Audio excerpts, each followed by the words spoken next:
Hi friends एबे देखंतु केते सारा कखार फुल हमर तोळा हेकी आसी बाडीरू बहुत सारा कखार फुल ताको आमे पिठो दे करबा एटा हला अरुआ चावल देखंतु एतिकी म अरुआ चावल नेची ताको पानी रे टिके धोई दे बतुरी दबा तापर एपटे कोन करिया ना कखार फुल सब को एमती पानी रे भल से धोई करी ताको एमती तीनटा चारटा करी एमती सजे की रखी देबी देखंतु या परे कोन करिया सेई कखार फुल ओडिका सब पानी भल से ता देर छाडी जीवो ए जाली रे सेति कि मु रखुची या पर देखंतु सब पानी निगड़ी सरलानी एथिरु याको नेकी आमे कोन करबा ना एछि केते सुंदर देखाउची बे देखंतु याको छिंडे देबी सब कखार फुल को छिंडेला परे एपटे चावल जीरा कंचा लंका को बाटी देजी बाटी सारी से पिठो को काढी देली काढी की से जो कटा है कि थिला हमर कखार फुल सेतिरे पके देबा पके दे कि ताको भलो से चकट देबे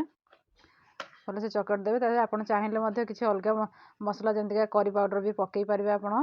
मते किंतु बहुत भल लागेनी सेति पई मु तादर खाली जीरा लंका को बाटी देइथिली आ किछि पकेइनी बस एबे रेडी हे गलानी हमर पिठो गोलिया है कि एबे चुली रे मु करेई बसेइली आ करेई बसेई कि तादरे ताको गोल गोल करी एंदी पिठा परिका पकई देली देखंतु याकू तेल टिके चारिपटे बुले देबे मझरे मझरे तेल ऊपर पकेबे आ तो साइड रे मध्ये तेल पकेबे बस उल्टिया हो गला एबे देखंतु उल्टेला परे किछि समय ताकू चुल्ली हवा पाइन देबे एबे मोर कखार फुल बड़ा प्रस्तुत हो गई देखंतु।